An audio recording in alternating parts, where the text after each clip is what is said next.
sexual assault. Police say someone was sexually assaulted on Monday at a holistic center on Times Avenue. York Region residents are among those charged with running a child porn ring. OPP Commissioner Thomas Carrick told reporters at a Vaughan hotel that 5 Toronto area residents, including 4 from Aurora and Richmond Hill, have been charged with hosting online servers distributing child pornography for a profit.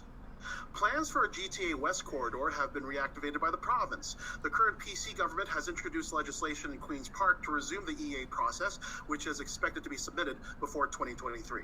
The weather, 10, 9, 8, 7, 6, 5, 4, 3, 2, 1. I'm full on with the latest on SR National News. The starter has called the field to the gate. This field is in motion and approaching the start.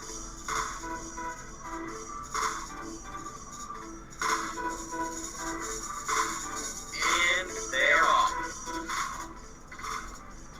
And it's a battle into the first turn for control. The battle continues by the half and approaching the far turn. Stride for stride past the three-quarter pole and approaching the top of the stretch. And as they hit the top of the stretch, it's mission brief. Foil again, Muscle Hill, Captain Treacherous and Vegas Vacation, Lucky Jim, a rock and roll dance, the magician, Sebastian K approaches the line. Guccio is coming late, and as they hit the wire, it's too close to call. Now here's North American Harness update on SRN1. As you can see, Ray is not feeling up to the weather. He might say hi before he takes off, but we don't know. It's not the weather, it's the weather inside my voice. And on that note, I'm going back into my cave where I have packages of Camel cigarettes to keep me company. Goodbye, everyone. You sound like you smoked like 3 packs today. But joining me, Mike Pretty Bosey, there he is. Mike, what's going on? I'm here. I made it. Flat tire and all. Mike had car troubles today. I think they were self-inflicted car troubles, but... No. But anyway, we've got a lot of racing to talk about. By the way, those that don't know, this dude right here, say what up. What up? Aaron Helms. It's Aaron, my son. He's joining us for part of the show tonight. Why not? He's got the shades on. We're good to go. We can see everything. You can see, right? Yeah. Yeah, so we're all good. Anyway, we get to talk about a bunch of racing tonight, starting with all 1,400 eliminations tomorrow at Pocono for the Sun Stakes Finals. I think there's 12 eliminations, right, Mike? There's quite a few. Something like that. Too many to count for me. I lost track of like 10. Yeah, there's like 12 of them. Which, by the way, we will be at the finals next week at Pocono, live on set. So make sure you tune in for that. Tonight, though, eliminations. We also got the Can-Am Pick 4, races 10 and 11 from Woodbine Mohawk Park and the Meadowlands. And then we're going to jump into the late Pick 4 for Sunday night at Running Aces to close out the show, which is a pretty decent sequence. I don't know if we're going to make a ton of money on that Pick 4, but it's still a good sequence because if you can get one of those shorter prices beat, you're going to get paid. And I've got just the horse for you, right in the front leg. We'll see who my single is in the front leg of that Pick 4. But we got to jump into action because we've got like 20 team races to talk about tonight. And like I said, we're going to start right over at Pocono. Right in race number 1 for tomorrow night. This is a Max Hemp Memorial Elimination. All the Max Hemps are 3-year-old open pacers. and this is at Pocono. Each elimination worth $25,000, and top 3 finishers make it to the $500,000 final. And I thought this race, to start the night, this is one of the better betting races on the card, in my opinion, running through these races quick. But, only a field of 6 here, a lot of shorter fields tomorrow night with these eliminations because they all have to start on the gate. No trailers allowed in these stake race eliminations. So, Mike, you can start us off here. The short field of 6, are you taking the chalk or are you going elsewhere? Well, I don't know who you think is going to be a chalk in the race because, the 1 has a very, big chance to be the favorite. The 4 certainly could be the favorite. That's Oaks, Sears, 2-1 morning line. The 6 also could take money. Brian Brown, Dave Miller, coming off a fairly decent race. I feel like all 3 of those horses are going to be within, 1 click or 2 of each other. I thought that I know you like the Flame Hanover in the Cup final, and this horse raced pretty well. Got a really nice drive in the race. I mean, there's no question about that. Never really had to leave the rail and ended up 4th. Was 135 to 1. But has proven, to be decent on these 5/8 mile tracks. The inside post doesn't do anything to hurt him whatsoever. And he's going to be sitting there again, and, some of these other horses like the 2, the 3, the 4 that like to leave. The 6 probably is going to have to go from the outside post. He's shown some speed in the past. And some of these horses end up in the consolation. He was in the final. He got a check in the final. A lot of these other horses did not do that. So I'm more interested in him, and I think that he could be the longer price of some of these just because that he really never gets much respect. I mean, if you look at his numbers, he's really never been anywhere under 20 to 1 in all these last 6 races. So that attracts me. I think the 6 is pretty obvious also. He's coming out of fast races. Really had no chance in a couple of them. Raced well in the art run at Yonkers. Has top connections. I think it's those 2. I'm not, I know Oaks dominates this place, but I just feel like that horse is a little cheap for some of these other ones. So I would be 1-6.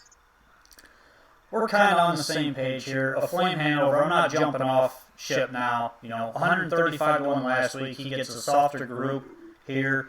A lot of these horses, either, of the other 5 horses, you've got 2 that were in the NA Cup consolation, didn't even make the final, and then you've got 1 that didn't even go into the consolation. This horse was in the final and finished 4th. He got a check in the $1 million race. But outside of those horses, the 2 and the 3, odds on Boca Raton, and the 3, Latissimus, Hanover, I don't even know how you say that. But, those horses I'm not giving a lot of praise to in here just because they're racing in a lot cheaper races down there at Pocono, Meadows, basically the Pennsylvania circuit there. So a Flame Hanover for me, I really like his chances, and especially drawing the rail again, I think you're going to see this horse fire. He does have early speed. He didn't really show it last time, but they were gunning up front. And I expect him to be firing in this race, looking for the lead or a 2-hole trip here. And I do think you're going to get a fairly decent price on him because horses, Brian Brown, Dave Miller, those horses are going to take money no matter what. And like Shake the House, Chris Oakes, everything Chris Oakes puts on the track takes money. So, I think you're definitely going to get fair value on a Flame Hanover. 135 to 1? No, but fair for this short field, absolutely. Race number 2 is the first elimination for the Earl Beale Jr. Memorial. This is another field of 6. $25,000 purse, and the top 4 finishers make the final, and the one of the 5th place finishers with the highest earnings lifetime make the final. So, got to be top 4 here. Field of 6. You only got to beat 2, which begs the question: what does Green Manalishi do, Mike? He's the one with the most talent in the race. I mean, let's be real about it. But he's known to make a mistake here and there. The qualifiers have been very iffy so far this year. But the last one was very good, and he was against Marion Marauder, who has only made about $3 million. So kicked 26 and 3 there. Obviously likes this racetrack. We look back to the previous crown races last year. The horse was second in both the elimination and the final. And the final, the horse was stuck in the A-hole. So I like that Tetrix, obviously stays here, but he's been very hot. I would expect a very good effort from this horse. I mean, they got to get him going. The Hambo's only, 5-6 weeks away. It's go time for this horse, and I would expect, they're going to try in this race. It's not going to be enough for them to make the final. So I do like White Tiger in the race quite a bit. Also, you could throw that equipment break out last time from the 7-hole at Chester. Just get rid of that race completely. Prior to that, 2 starts this year, 2 very nice wins, 1 here at Pocono and the Slop. I realize that he's not facing some of the better ones, but this horse had a lot of talent last year. Made 138,000, was very live on Hambo Day, if you recall. Just wasn't really driven, to win. Now you got Dave Miller in the bike. Harris is anything he's putting on the track is winning. I think that horse deserves a lot of respect. And Swander the Giant's going to get bet, but he seems to get bet all the time. I think he's a little bit better on a big track. He's maybe not quite up to some of these. A lot of the money that he's made has been in those Indiana Sire Stakes, and that's fine. He's a nice horse, but I feel like he's going to be overbet in this spot, especially with his recency and some of those better looking lines like against Out of Discretion, Forbidden Trade. Those are really nice horses. But I would be 3-5 in the race, and I'm sure the 2's going to get a piece of it. See, for me, Green Manalishi, he's been ready since May. So I have no doubt that he's ready. The question is, does he stay flat? If he stays flat, I think he wins because, like you said, he by far has the most talent in this race, and he's extremely fast. He's just got to keep it together. That's the only key with this horse. If he stays on gate, then he wins. But, again, he's got to stay flat just to make the final. It's going to be curious to see how Tim Teacher drives him. I'd love to know how he's going to drive him. But, it's a tough call just because you don't know what's going to happen with this horse. So, if he does break, I think the other horse that I'd like to play in this race is the hot horse, the one, Summit in Sight, Andy and Julie Miller. He does jump up from the Pennsylvania Sire Stakes, but he's been extremely sharp. He's got early speed. I think he's going to look for a two-hole trip here behind Swander the Giant. And Yannick is going to go right to the lead with this horse. He doesn't always finish that well, but, he fits here. And with Summit in Sight, if he gets that two-hole trip, he can kick home very well. And the horse likes to win. He's won 4 of his last 5 starts. I don't mind the jumping class because a lot of these are just jumping up from Sire Stakes. So I'll give him a slight look here from the rail with the early speed, looking for that deuce. Aaron, who are you picking in the race? Let's see. Quick. Green Manalishi? Yeah. He's going for the chalk. He loves chalk. Moving on, race number 3 is the James M. Lynch Memorial for 3-year-old Payson fillies. First 3 finishers make the $300,000 final. This is a $20,000 elimination, set of eliminations. There's 3 of these. So front 3 make the final. So you got to drive a little bit more aggressive here to try to get into the final. And I'll start this one off with the field of 6.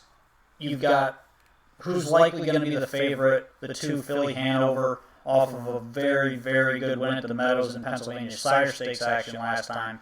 And I'm going against her here just because I think there's a horse that still hasn't really come into herself yet this year. Maybe she just needed an easy trip. And I think Mike kind of knows where I'm going here. Saint Somewhere, the 5-horse. Ron Burke, Matt Kelly drives. Last time up at Mohawk in the Fan Hanover final, she just got way too far back. That's not really her game. She likes to be up close and in the mix throughout. When she gets tucked to the back, she just kind of loses interest. And that's kind of what I saw last week. So I'm looking for her to definitely pop here.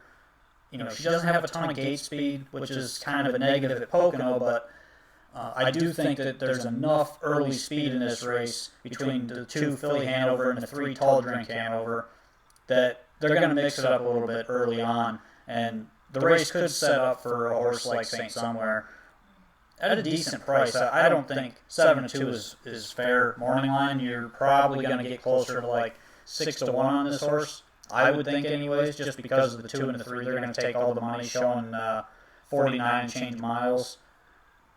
But again, with a horse like her, St. Somewhere, as long as she can get in the mix at some point, she's going to have a shot here. With the short field, she's going to be in the hunt no matter what. And I like her chances with the right setup. Well, I gotta say, I like this horse in the elimination, on June 8th. And really, didn't have a whole lot in that race, even though kicked 26 and 2, really made very minimal impression, only passed, one horse there. And that sort of bothered me. And then the final was just overmatched against some of the better ones, basically. The 2 best 3-year-old fillies there are. Let's be real about that. But, the 3 Tall Drink Hanover, this horse raced extremely well in the elimination. And coming off of beating Older at the Meadowlands on May 24th, and then in the final, went first up and tried into one of the fastest parts of the race. That third quarter was 27, and this horse was outside the entire time. And got tired, but still came home 27 and 4. Is not going to have to work that hard chasing those monsters in this race.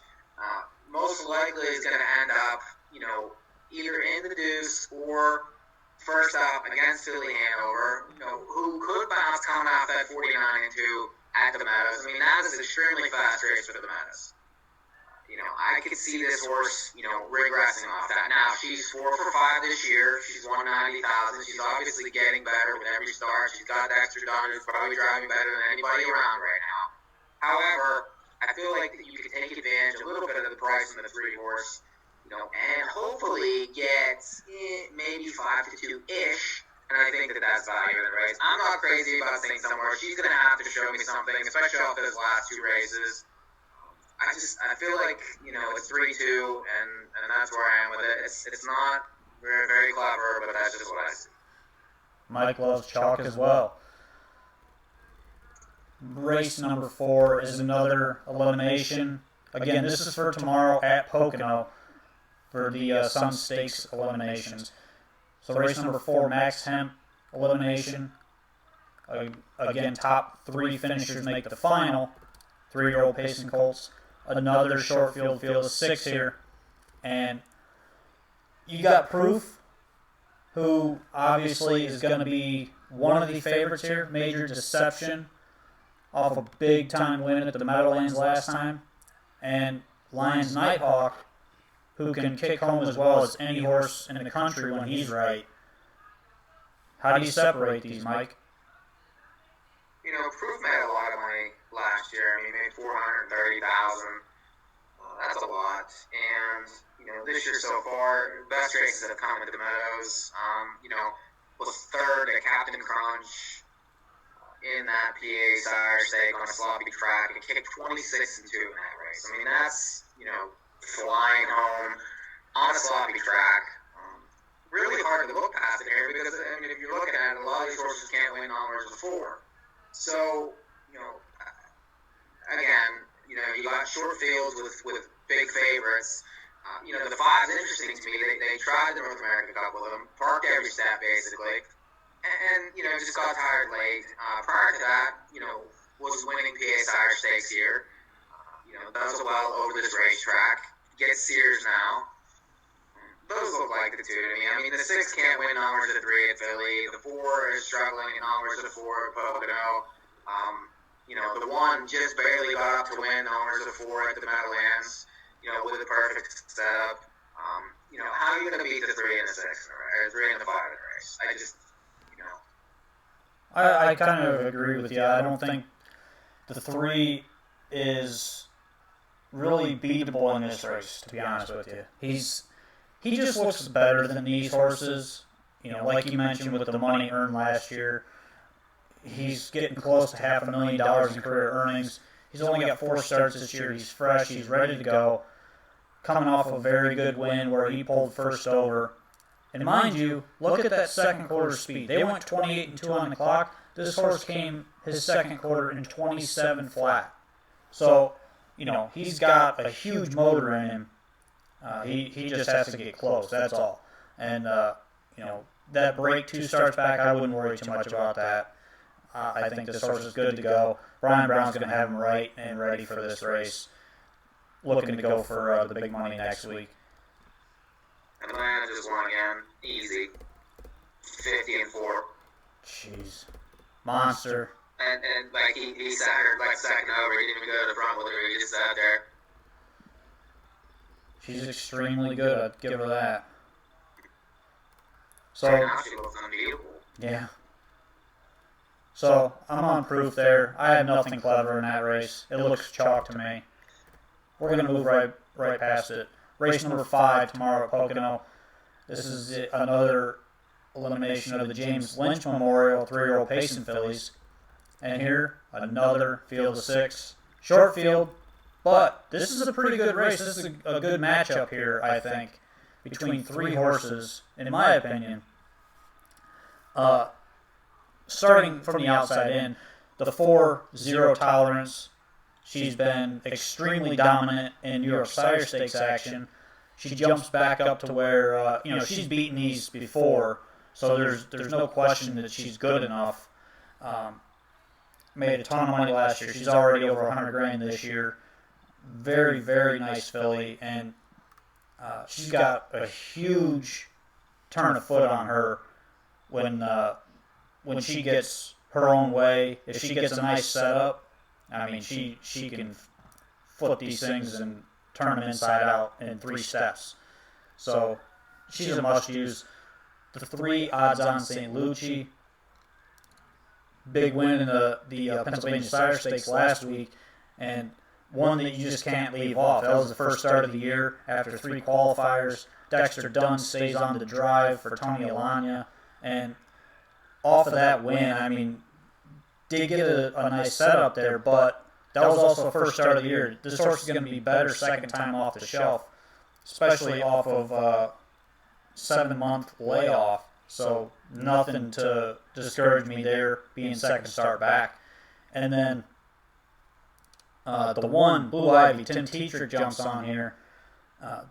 This horse comes off a nice win, got parked pretty fast first quarter, 26 in a piece over at the Meadows last time, was in the mud 2 starts back, and went to the lead 3 starts ago, just got tired on the front end over at Pocono. But I think he's going to look for a 2-hole trip behind Zero Tolerance most likely in this race. And if she gets that 2-hole trip, I think she can contend late, especially with a horse like Zero Tolerance on the lead. Dave Miller's not going to push too hard late. Obviously, he's going to try to win the race, but he's not going to overexert this filly, especially going into next week. So I give her a slight chance to upset here. You're going to get fair value on her, probably 7-8 to 1, with the 3 and the 4 likely taking all the money here. But I think Zero Tolerance is the horse to beat, and going to be extremely tough in here. Well, I mean, they're certainly making enough money with that horse, in easy spots. I mean, you have to kind of commend them for that. And she was, very good last year. My thoughts on the 3, though, is if you look at last year, the end of last year, she got really good at the right time, won the kindergarten, albeit in a dead heat, and then, took time off, came back in May, 3 qualifiers, the last one kicked 26 and 3 and a 50 flat. You could tell that she's obviously improved from 2 to 3. Then, is in a tough spot at the Meadows and, just basically blows her doors off.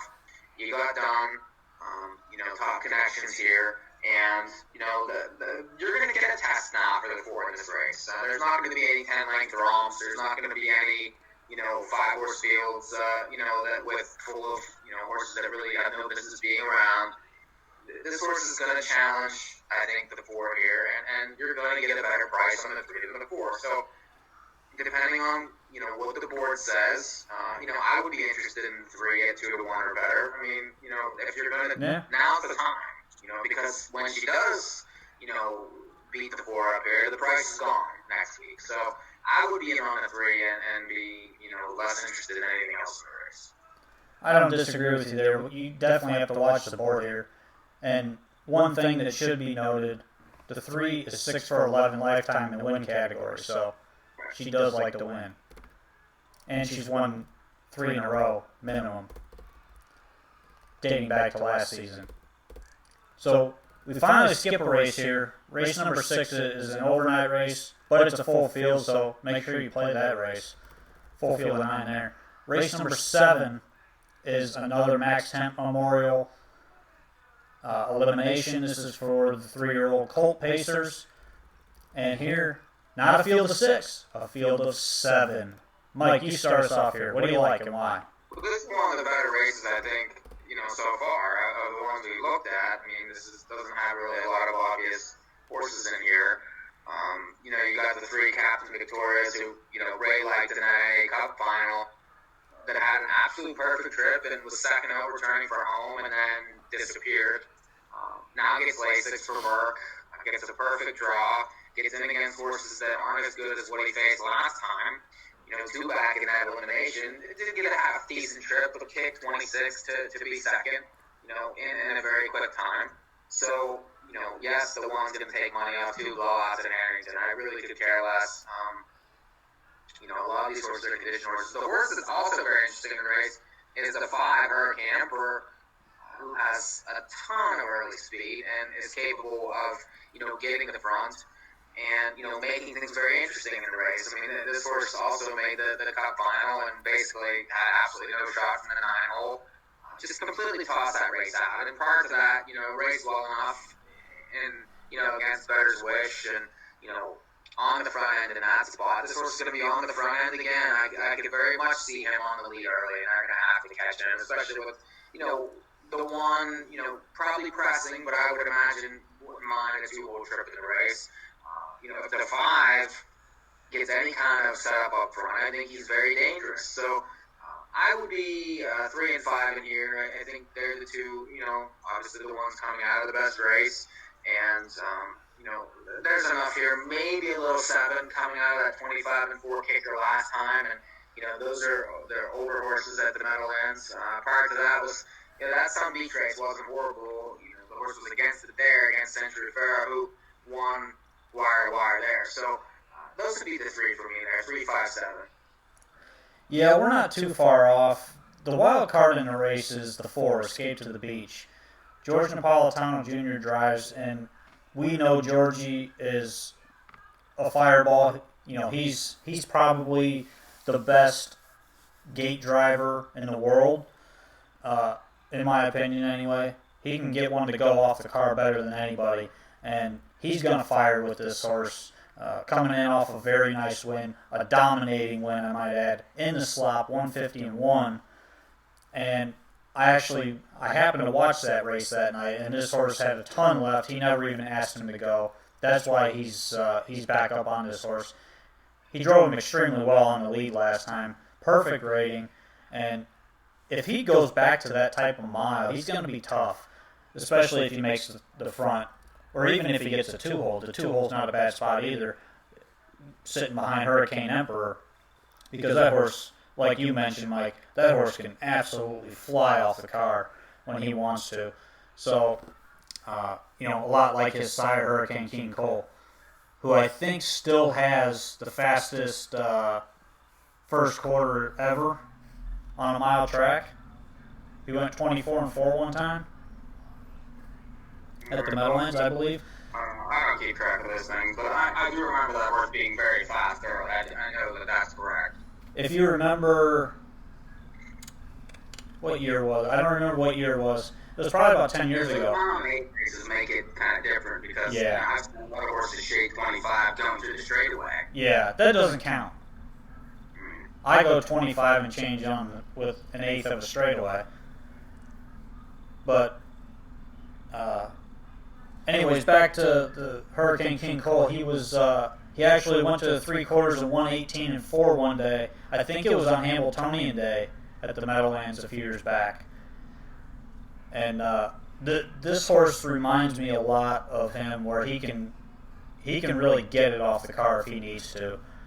And the way he was dominating the New Jersey Sire Stakes, short fields, yeah, but he was absolutely crushing them. And then he went up and he proved his point that he belongs with the top dogs up at Mohawk. His last 2 starts, made the final of the North America Cup, and then he drew outside and just had no chance from there. It was a terrible spot.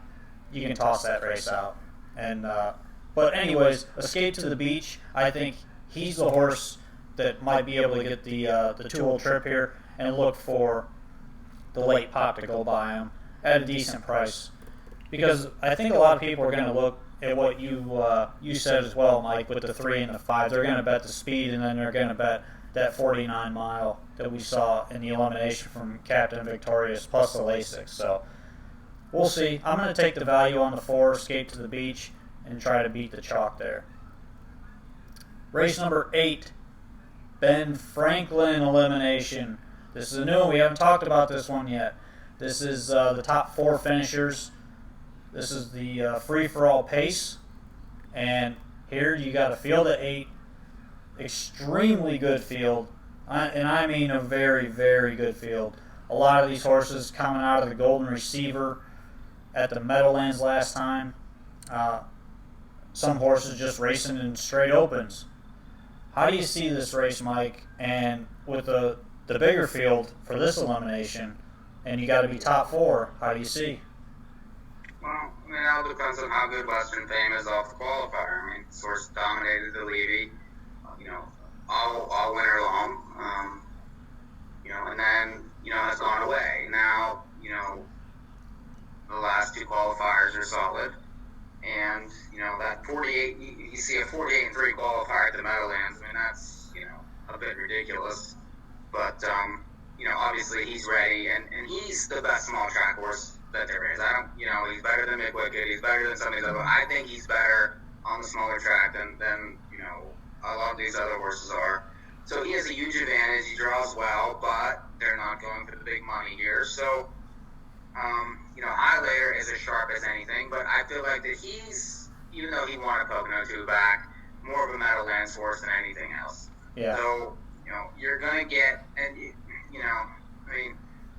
he's good. I mean, he's won 8 times this year. It's hard to refute that, but I feel like he is better at the Meadowlands than he is anywhere else. Hitman Hill is a horse that's very interesting in the race for Oaks, that likes Pocono, that basically this is his home turf, was just a neck away from Highlighter on June the 8th, and you're going to get 15-1 on this horse. You got 17-1 last time, and there wasn't, some of the other ones that are in here now. So he's sort of the price horse for me, I think, underneath. And I think, another horse that's interesting, too, on a small track is the 5 Duplicated. If you look at those Philly lines and the Pocono lines, this horse does better on the smaller tracks than he does the bigger track. Really had no chance last time in that Meadowlands race, still kicked 25-2. Non-betters won a ton of races in a row. So, he got stuck chasing that one, 2 back. Those are your prices. I feel like Western Fame is very obvious to everyone, but if you're looking for the underneath types, if you can separate the 2 and the 4 in the exacta, perhaps with a 5 or a 7, then you can maybe cash a little bit of the ticket. I agree. Western Fame is the obvious horse here. He's been the obvious horse all season long on the small tracks. Absolute monster over at Yonkers. Didn't fare that well at Pocono. I think that's why they gave him the time off. Likely got a little sick there. But, basically all season he's been dominant. It's hard to go against him, especially off that qualifier. That was a giant qualifier. His back half in 52-4. I mean, come on, man. Where are you going, Danny? It's a qualifier, bro. But outside of him, I mean, like you said, Highlighter, he makes sense. And he's streaking right now. He's got a very nice streak going on. It's like 7 wins in a row, 7 or 8 wins in a row. Extremely hard not to have this horse on your ticket, especially since he's won a couple races at Pocono in his last few starts, and he makes sense. But I agree with you, Mike. I think he's best at the Meadowlands. The setup is going to be key for him in this race. I mean, he's not going to win on the lead, I don't think. So he's got to have some type of setup, whether he fires off the car or if he tucks early and looks to sit off cover. I don't know that he wins first over either. But as sharp as he was last week, it's very possible he wins first over. We'll see on him. But the other horse that I like as a price play underneath, not on top, underneath, is the 6. This is the plan. This is a small track horse. He's done well. He kind of rebounded last week, where two starts back up at Mohawk in the Graduate, he had the 12 hole. It was an awful spot to be in where he was. He kicked home in 26 flat in that race, coming from 10th. So, you kind of toss that race, but use that race. Last time he was in the Graduate, finished second, just got snapped right at the wire. This horse plays. He likes these 5/8 mile tracks. His lifetime mark is on a 5/8 mile track. If he can get put in play and following horses like Duplicated, Highlighter, if they go decent fractions up front, this is going to be the horse that hits the ticket underneath at a big, big price. And I really like his chances as long as he can get drug up to the right spot with the right fractions. The Great Northeast Open Series, we're not really going to talk about that because it's not an elimination, but Courtly Choice is in there. None Better is in there. Scott Rocks is in there, jumping up a little bit, but he was second last time. Good field there. You going against Courtly Choice? I thought we weren't doing this race, but now since we are. Well, we don't have to do the race. I just want to know if you're going to go against him. Well, I don't know. I mean, I like None Better. I mean, he just beat Jimmy Frey, who came back to win. I feel like Courtly Choice is a better big track horse than he is a small track horse, even though, he did win a perfect setup at Philly. And, if you look, though, at his smaller track lines, they're not as good. He just lost to the downtown bus at Tioga. I mean, Yeah. You should never lose to that horse. Yeah. But that horse is a better, smaller track horse, period. So I think that he struggles on the smaller track, gets the rail. The 2 is controls the race, and he's as good as could anything could possibly be right now. He gets a lot of horses that really he's supposed to beat. I like the 2. I agree with you. I think None Better is just too good right now. And Dexter Dunn jumps on to drive again. He's extremely tough to beat here. Likely going to be the favorite. Not talking about that any further. Race number 10 is the Ben Franklin elimination. Again, this is the second division of this. And this is 4 pacers, older pacers, going for $500,000 next week. Top 4 finishers and 1 fifth-place finisher with the highest lifetime earnings makes the final. Now, this race, very, very interesting. You got a horse in Springsteen who absolutely loves Pocono, a horse in Lather Up who needs a bigger track most of the time, but he kind of regained some form recently.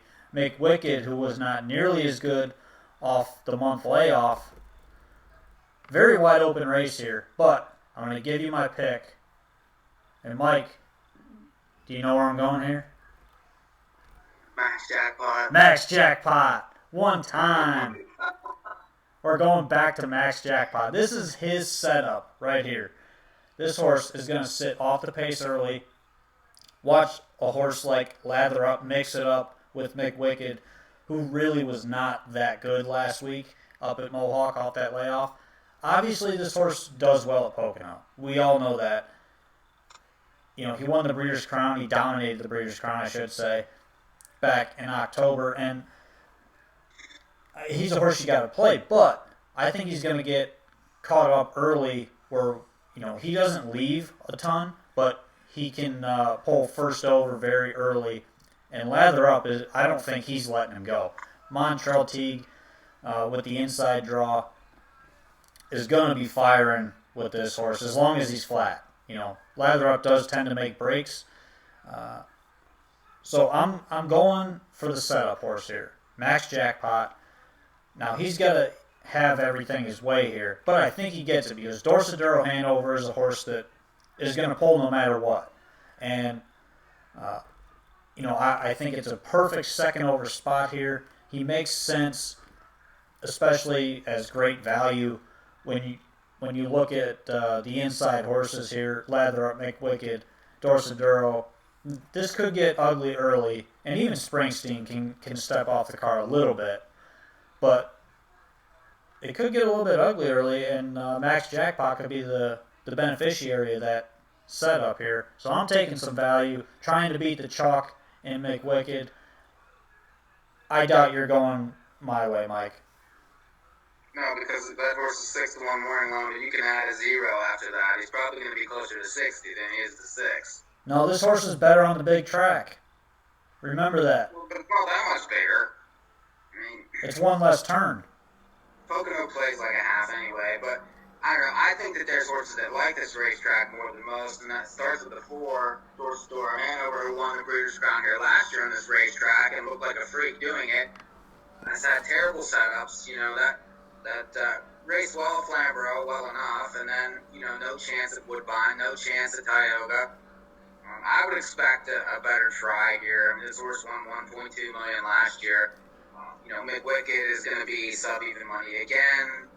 Now the time off, the foot issues, there's all kind of problems, but he's the best horse out of these horses. Yeah. And he doesn't mind Pocono whatsoever. I mean, he's proven that before. And Springsteen is another one who loves the racetrack. I mean, 48-3 mark here, comes off a qualifier that was chasing Western Fame. Doesn't have to chase him here. And, I'm not sure that he can win it, but he's going to be there late. But, Lather Up, I mean, this is a very tough race. This is the best betting race probably so far. And, I think the outside 4 really have no chance. It's a matter of, I know you like Max Jackpot, but, the inside 4 are probably going to decide this race.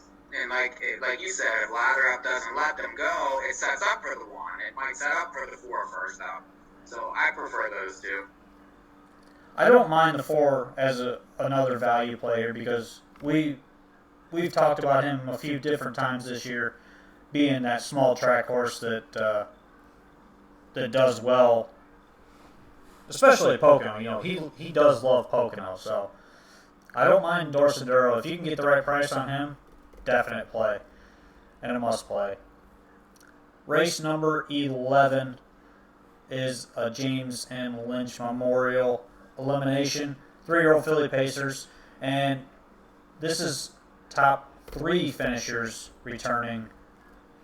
Field of 7 here, and with the likes of Warwi U-Butte, world record holder that got snapped last week by Treacherous Rain, who got a 2-0 trip. Do you see anybody else in here, Mike? The horse that likes the 5, I like last week at 50-something to 1 and 4th against those 2. Gets a little bit better post here. Now gets Teacher to drive, and that's important. This horse can close into these 2 horses. Now, are they going to kill each other in this elimination when the finals next week for $500,000 or whatever, $300,000? Likely not. They're probably going to go 1-2 around the racetrack and finish 1-2 again.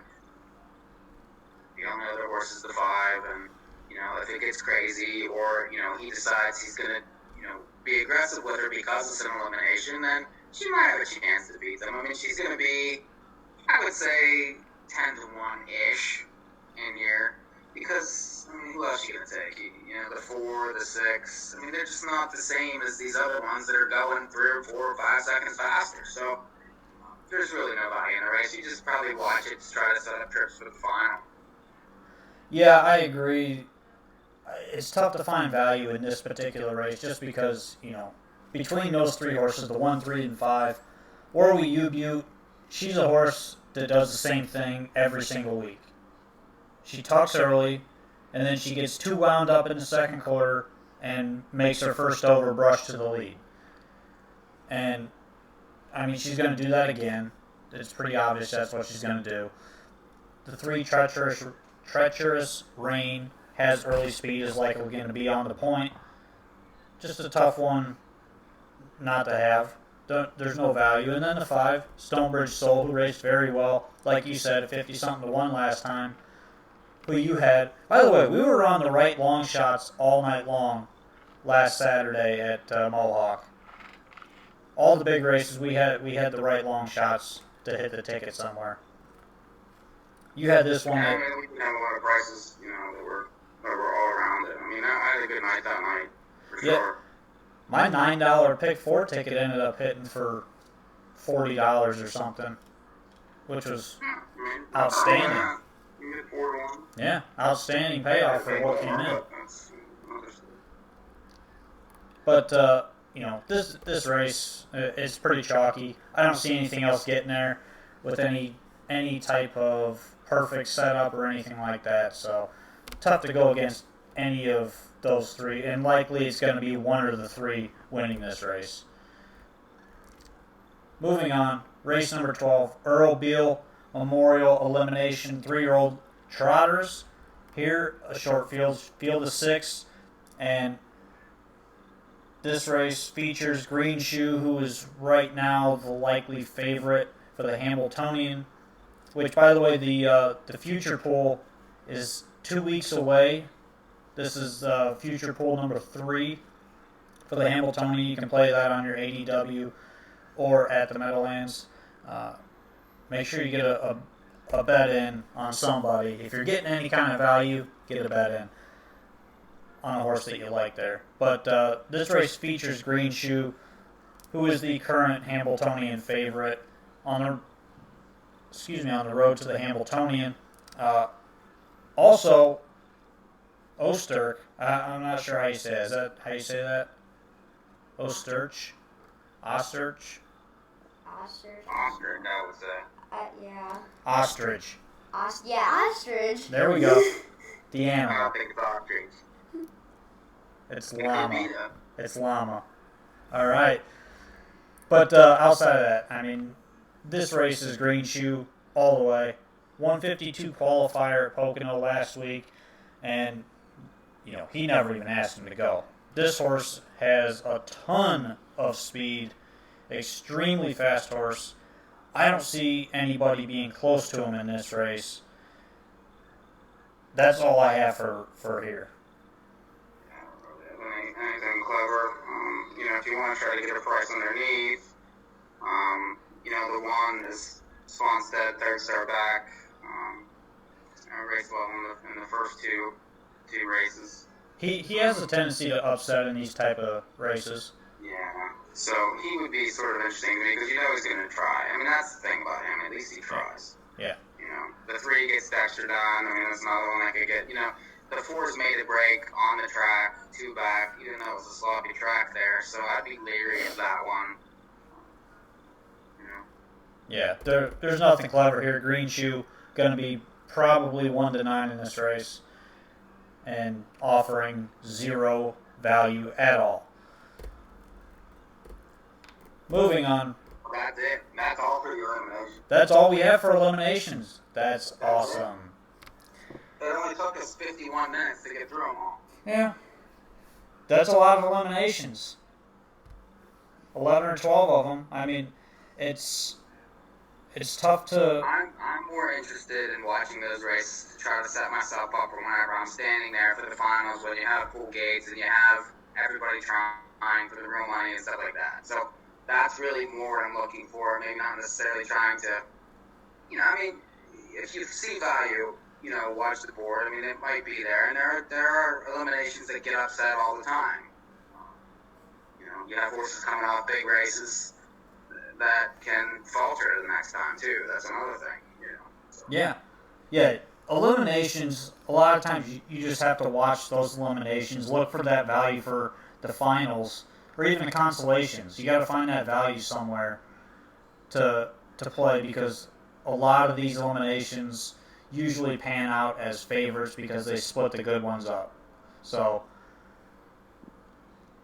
look for horses to bet for next week. And, by the way, in case you missed it earlier, we will be live at Pocono next weekend, next Saturday night, with our first 2019 edition of 3 Wide, sponsored by the Hambletonian Society,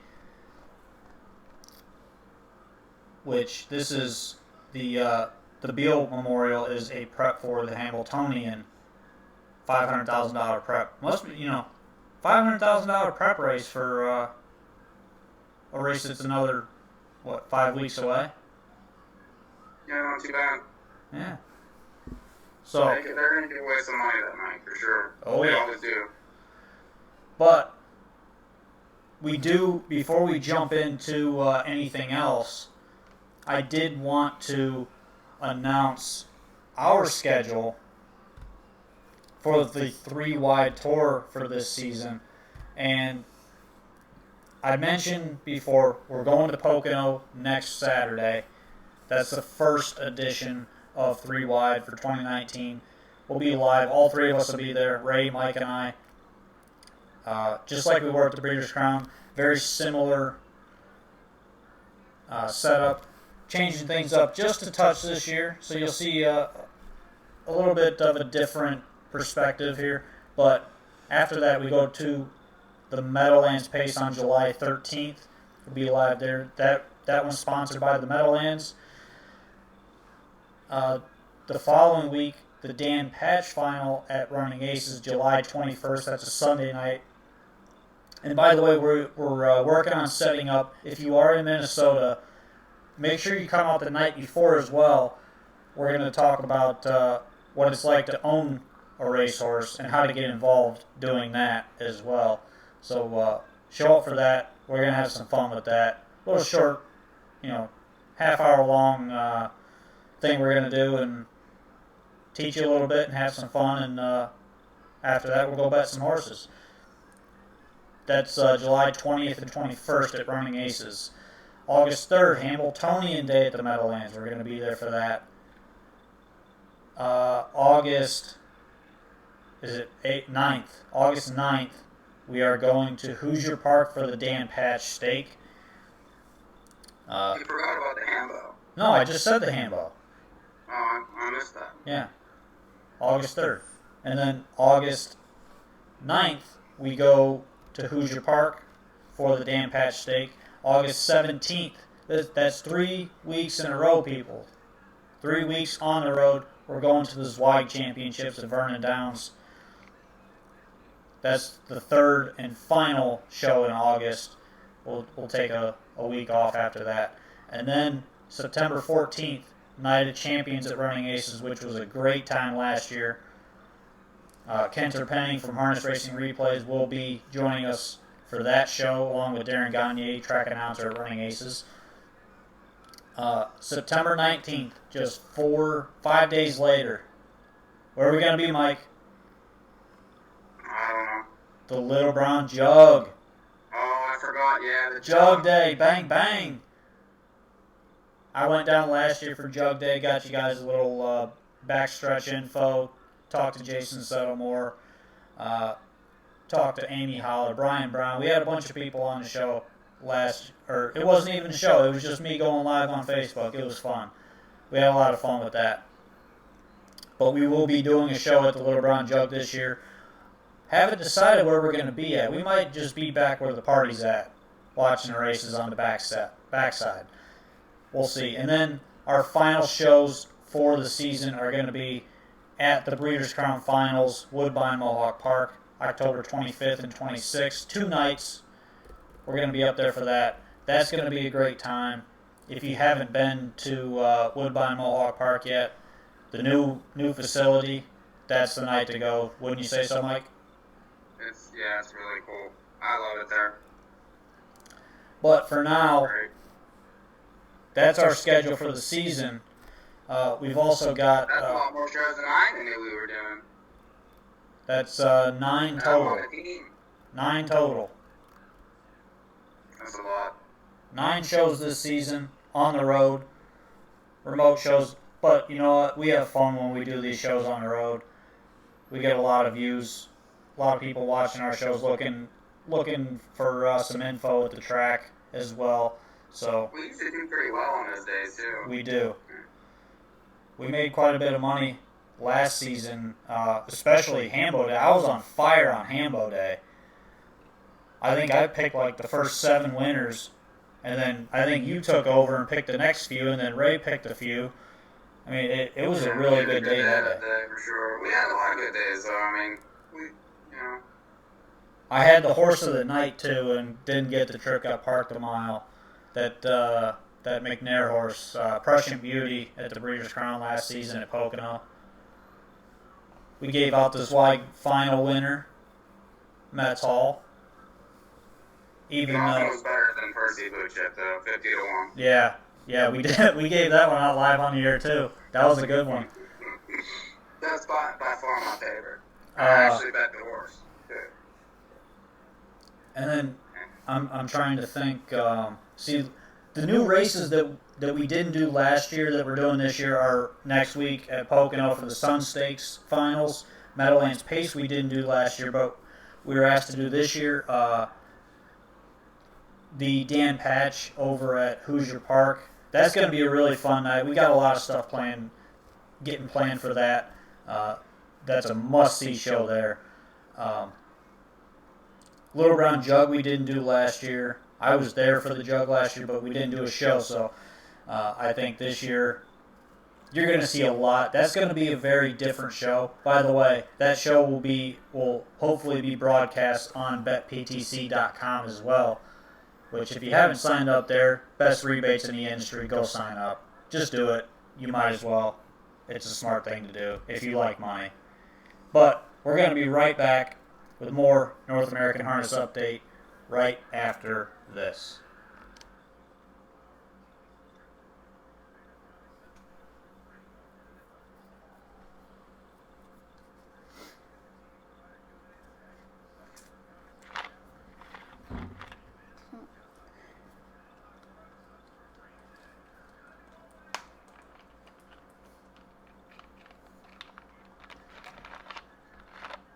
Well, it's 10 o'clock.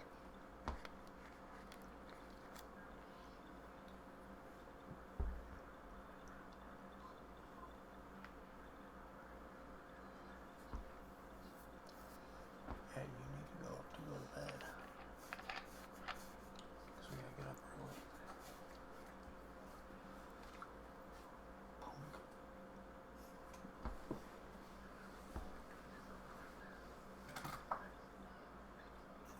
Whoop you.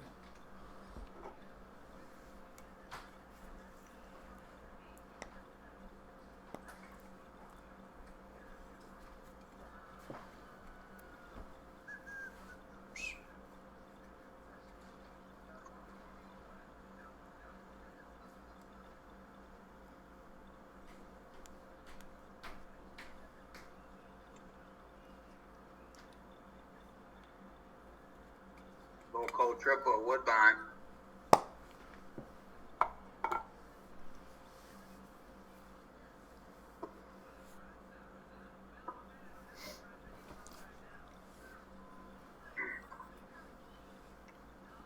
Rod, you have to remember we're on the radio.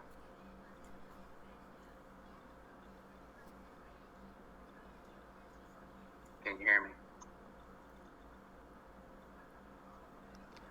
We are back with more North American Harness Update.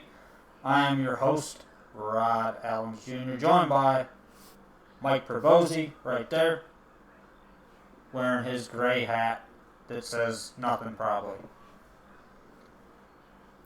What's it say, Mike? What's your hat say? Tell me.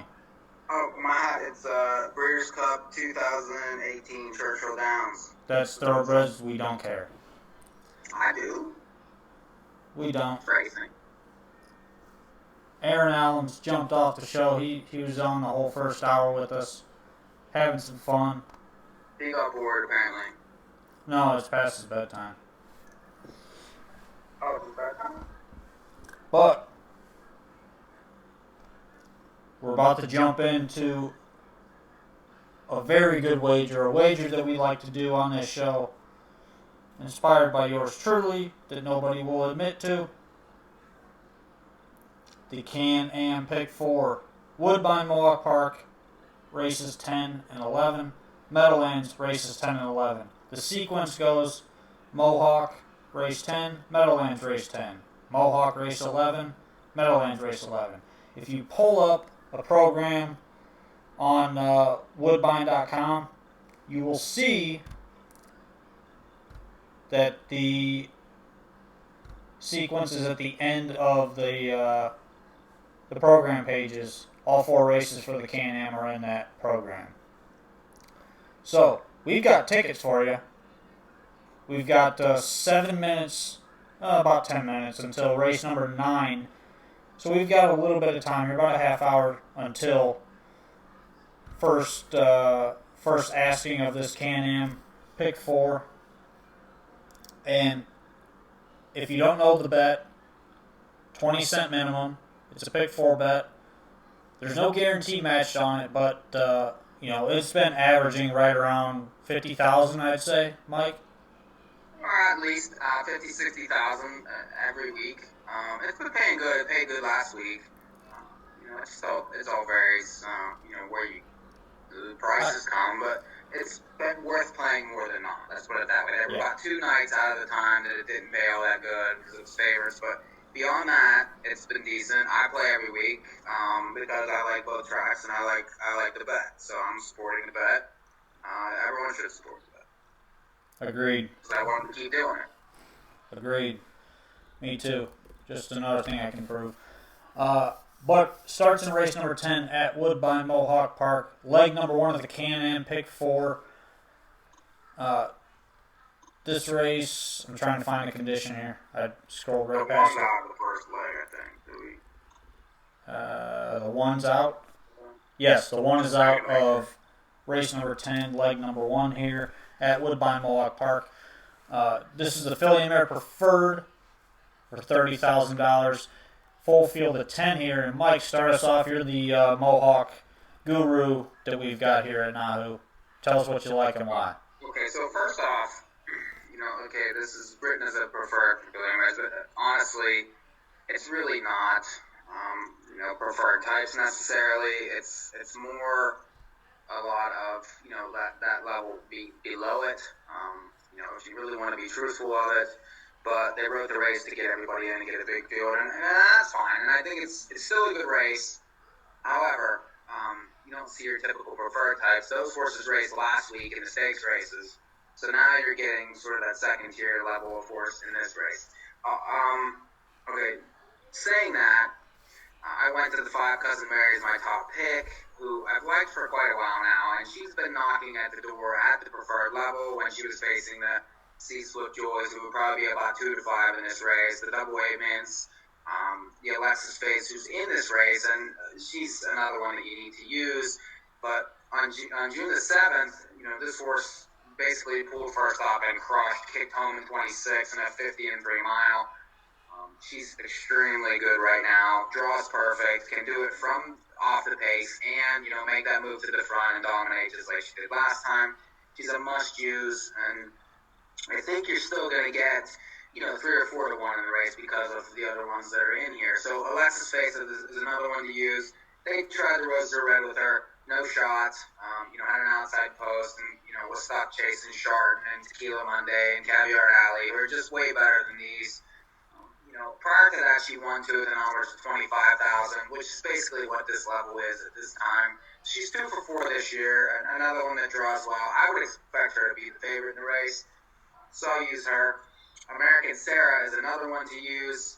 She's gotten very good for Boyd. If you look back to May 27th, she was in numbers of 3,100 and just barely won, and then jumped up and was right there 3 consecutive weeks. Last time losing to just her luck by a nose, kicking home in 26.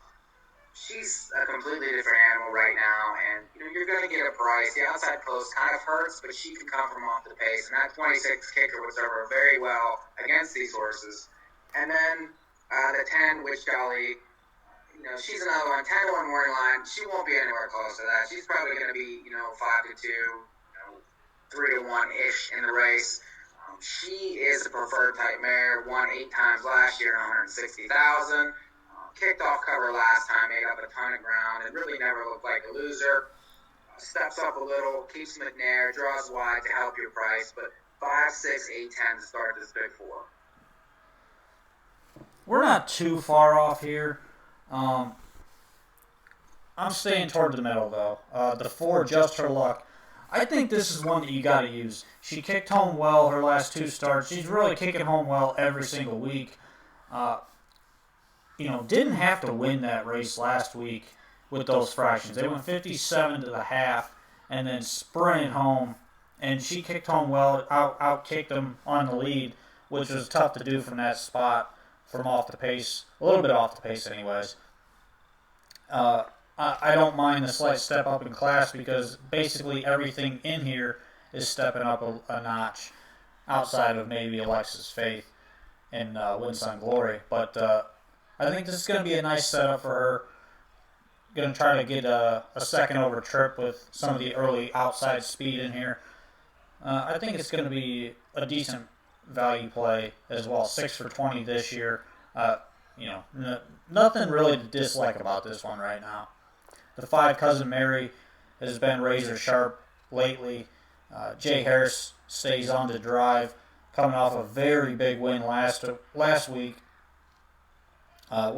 Made a first over move down the backside and never looked back. Ended up drawing off home in 26 flat, mile and 15 change. A lot to like there. 6 for 19 on the year. I'm not going to get beat by this horse, especially with the good form. The 6, Alexis Faith, I think is pretty obvious, dropping back down out of the Roses of Red. Beat similar company 2 and 3 starts back. Those were her 2nd and 3rd starts off the layoff. Another one, you just can't let her beat you because if she gets the right setup, she's extremely tough. And this is a field that she's pretty much beaten before. So a must-have on the ticket for me. So I'm 4, 5, 6 there in leg number 1. Leg number 2 is race number 10 at the Meadowlands. And here's now winners of 17,500 last 5 on the trot. Here you got a field of 8. So not a typical 10-horse field that we see in this Can-Am sequence, but this race is a good betting race nonetheless. I'm using half of them here, starting with the 4, Ice Attraction for Sponstedt, who had late go. We watched the race right before the show where he got trapped in on the rail and didn't get out till late, finished a solid closing 2nd. So his horses are all in form right now. He's hitting 341 on the season as a trainer at the Meadowlands.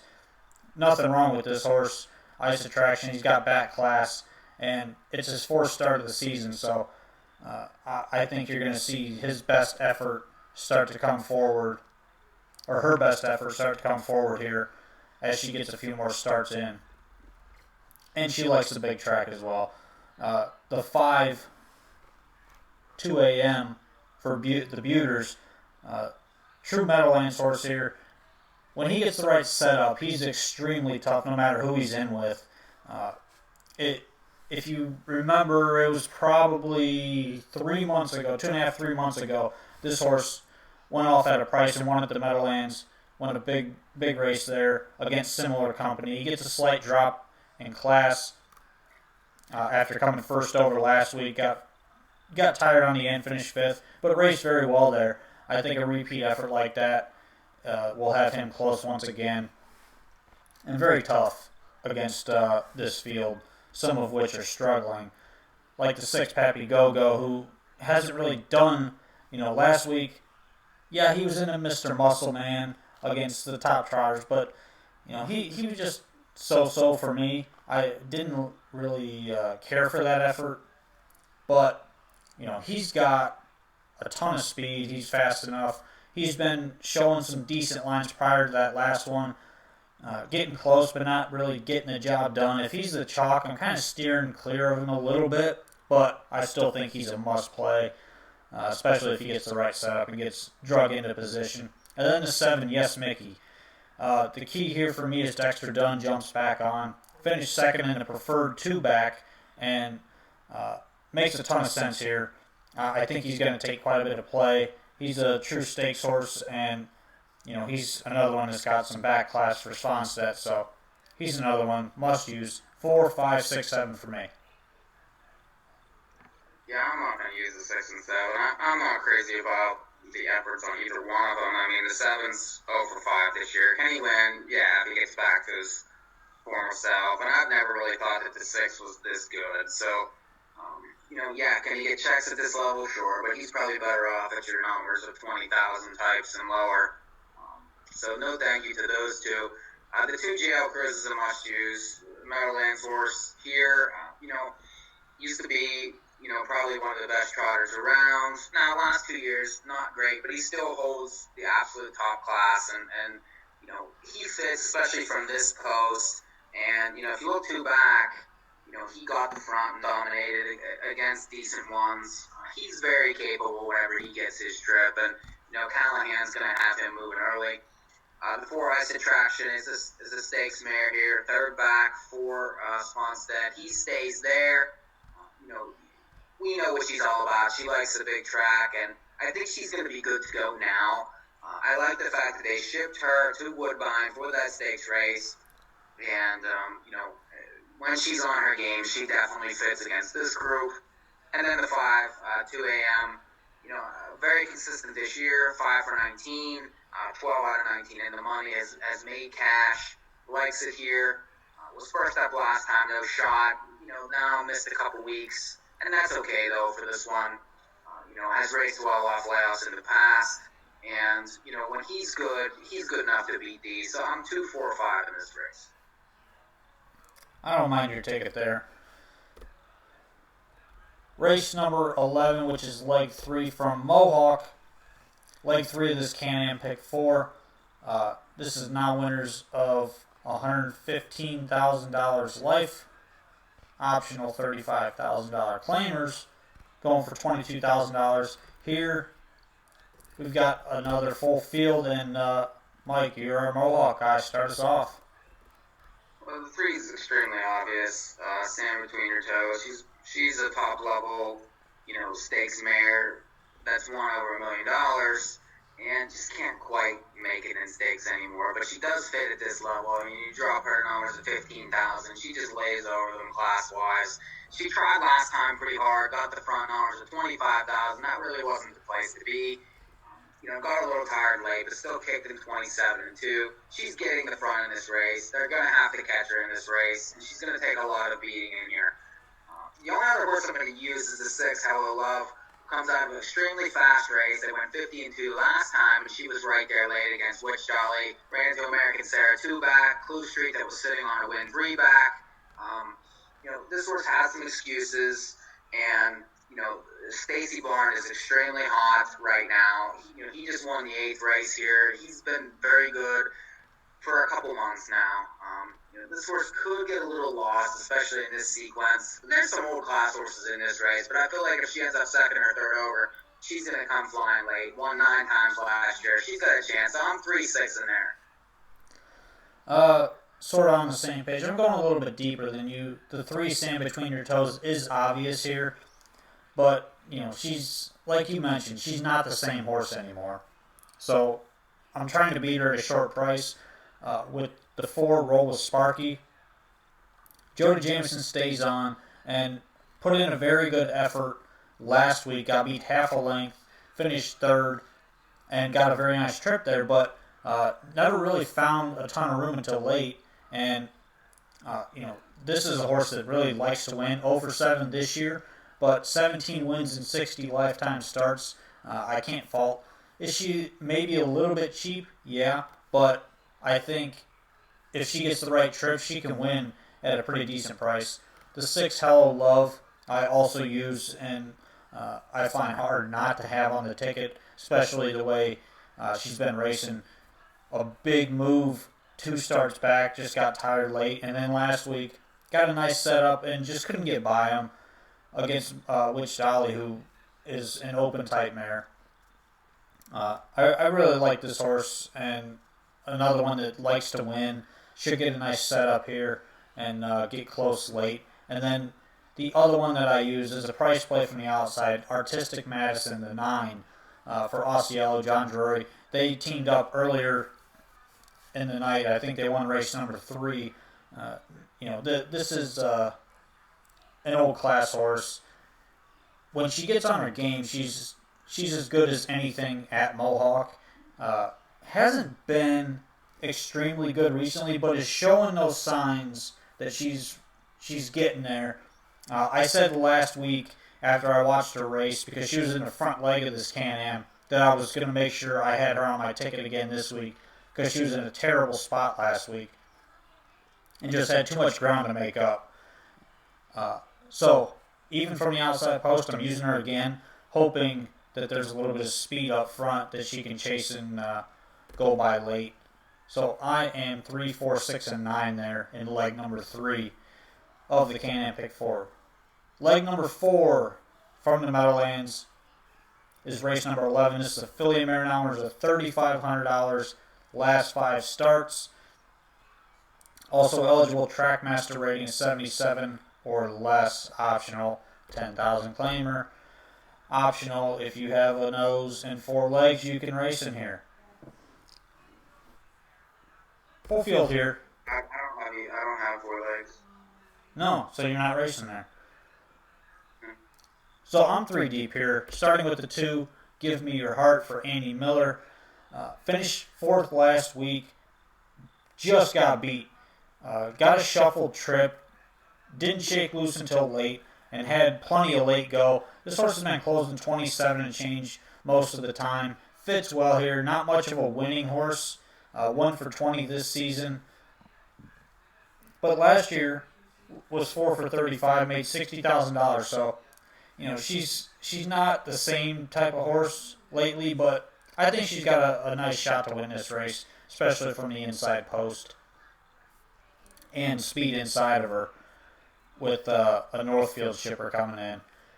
The 3, Fox Valley Hermia, just had no chance last week in that spot. Tucked, got shuffled, got stuck behind dead horses, was basically out of the race from the word go. But 2 back beat very similar horses in the Trackmaster race. This is Nick Surik. He's always a must play. Andy McCarthy stays on the drive. I think this horse is going to be ready. And the horse loves to win as well. So one that I'm not going to let beat me for sure. And then the 7, Always As Fast with Dexter Dunn. That's the reason why I use this horse. You get the big driver change here, and the post doesn't bother me. I think this horse is going to be put in play with Dexter Dunn. And like Mike mentioned earlier, Dexter's driving as well as anybody in North America right now. So with that driver change, I really like this horse as a bomb play. I am 2, 3, and 7 in the final leg. Agree on the 2. It was pretty obvious in that race. Draws well last time. Was coming late, but the leader was sort of coming back to them. That was that goofy race where that wins on Brooklyn basically dropped anchor the last 5 strides or something like that, and they almost picked her off. But fits at the level. 1 for 20 this year. Probably is going to be a bit overbet in the race, but you have to use. The 4, RL's Dream. This horse has been racing at upper levels. Race numbers was 6,000 last time at Pocono, didn't disgrace. Then had the 9, hold 2 back here, no shot. Then won numbers of 2,500 at Philly. So this horse has been getting around, and it's man's horse. The horse has 3 wins this year, draws perfect. Gets back to the Meadowlands with a much better chance and should be a price. I use that one. The 5, Another Pretty Face. This horse has been racing okay at the level. Ran into Fox Valley Hermia 2 back when that horse was supposed to win. And really got beat an inch there. Last time, was up close early and battled. Now gets 0 on. The driver change won't hurt this one. And I'll use that one. And then the 9. John's One Desire, another one that's been basically knocking heads with most of these every week. Race as well from outside post, inside post. Buter, knows this horse, won with it last time, 5 wins out of 22 races this year, and, is capable, depending on the trip. So I'm 2, 4, 5, 9 to finish.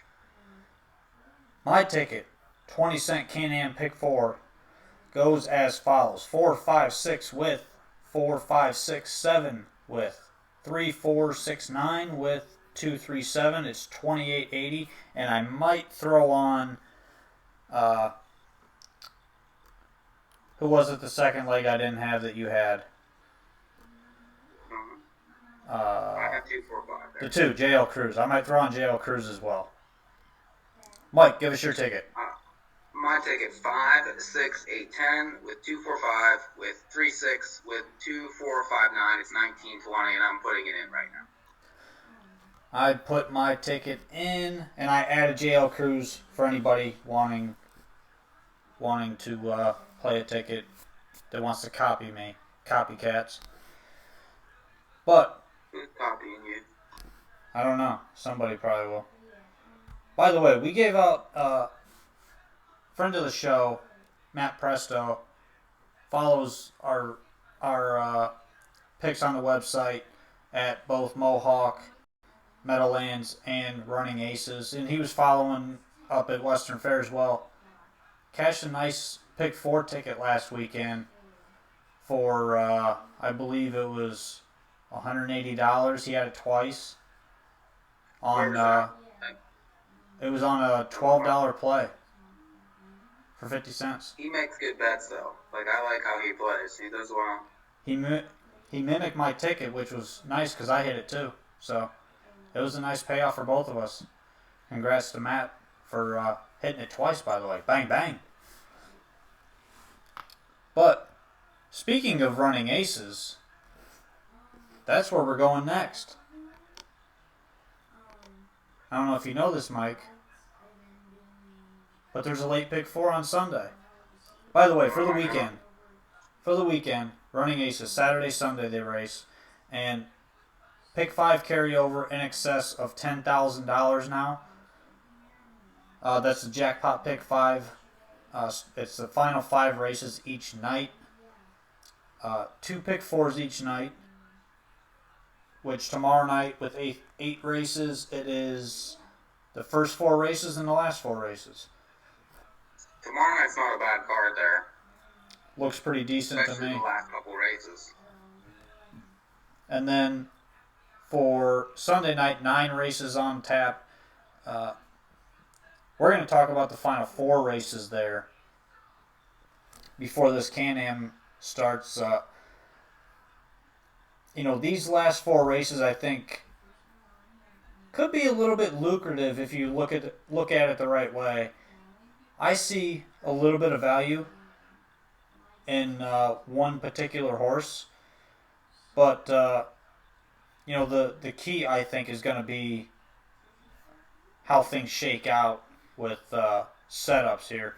So we'll see how it goes, but we're going to talk the late pick 4 at Running Aces for Sunday night, and it starts in race number 6. If my programs would ever open. There we go. We're open. And scrolling down. So race 6, 7, 8, and 9. Late pick 4 for Sunday night at Running Aces. Make sure you get in on this. Usually pretty decent pool here for the late pick 4 on Sunday. But for me, I'm singling my horse. I own the one horse in this 6th race. And he's got a shot, actually. He's got the rail, Enchanted Tiki Room. Hoping that he doesn't get used twice again like he did last week. And he just got a little tired. I think he needed another start on short rest. He should be a lot better this week. I don't know what kind of price you're going to get a price on him, but this is a little bit of a softer field here. Hoping that he gets a nice 2-hole trip behind Crystal Hotspur and goes by late. How do you see the race, Mike? Because I'm not going to talk about anybody else here. Well, I'm going to use the 1, obviously. could I leave that horse off? But I do think he's racing better right now. And last was the best in a while, so is in line for a check at least this week. The 3 Crystal Hotspur is obvious on the post switch. Has been knocking at the door at the level. And, should get a half-decent trip, I would say, close to the front. And then the 9, who had a perfect trip to win at this level last time, but is probably faster than most of these and can come from off the pace. Last time the horse was an outside post left early and ended up losing to the 8. But that was, and the 8's probably not a bad, horse to throw in here, with Wiseman. That horse has had wide trips also. I'll probably add that ticket eventually, or the horse to my ticket eventually. But I was 139. I'll probably add the 8 in there too. So 1389. I'm singling the 1. Not just because I own him, but because he's the best price play on the night. Just saying. Bang, bang. Race number 7 is leg number 2 of the late pick 4 for Sunday night at Running Aces. This is Minnesota sired 3-year-old trotters. Not restricted to Colton Gellings or fillies. They're mixed in with each other. This field, there's actually 4 fillies in it, so pretty evenly split here. Mike, start us off here. Who you taking and why? I'm the inside 3. The 1 Major Almar, no chance last time, broke at the gate first time Lasik. So we really don't know, how the horse really responded to that. Just a total toss-out race. Gets back against Minnesota-bred 3-year-olds and draws inside. Basically gets first Lasix, and I think deserves a chance to, kind of show what he has getting that. So I'm going to use that one.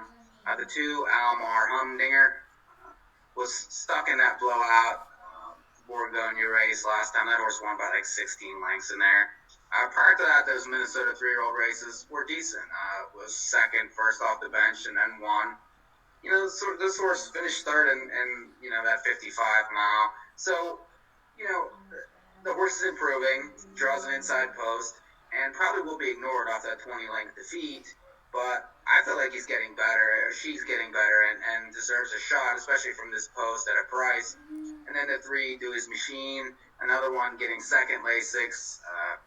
Wiseman's back, was 3-1 against most of these last time. Draws inside, has shown rally pretty much in every race that he's been in. So, I just feel like it's got to be one of these 3 from the inside. Horses like the 6, the 8, even the 10 in here getting the second tier. I think that does compromise him quite a bit, and he's going to be hammered in the race. So I was 1, 2, 3. See, I jumped off of Dewey's Machine, the 3-horse, because I had him last week at decent value, and he just didn't finish at all. So I'm completely off of him this time around. But with that said, the 1 Major Almar, I agree with you 100%. Second time Lasix. I don't know that I've ever not had a horse on a ticket that's second time Lasix, at least in the last few years. It's a big angle for me outside of maybe Dewey's Machine, but that I have an excuse there. The break last time, a little concerning, but as long as he stays flat, he's definitely got a shot, and he's been racing well prior to that break with 2 seconds in a row. Just has to break that mold. 0 for 5 to start his career. Got to stay flat. If he does, he's going to be in the mix throughout. And I think we'll know pretty early if he's going to be flat or not. The 2 Almar Humdinger, another, he's been in extremely good form. Like you said, he got caught in that race where the horse won by 15. It was a ship-in horse. You can kind of toss that out with the distance that he got beat. But 12-1 morning line, I think, is crazy on this horse. He's probably going to be closer to like 4-1, maybe. I'm thinking 7-2, 4-1, something like that.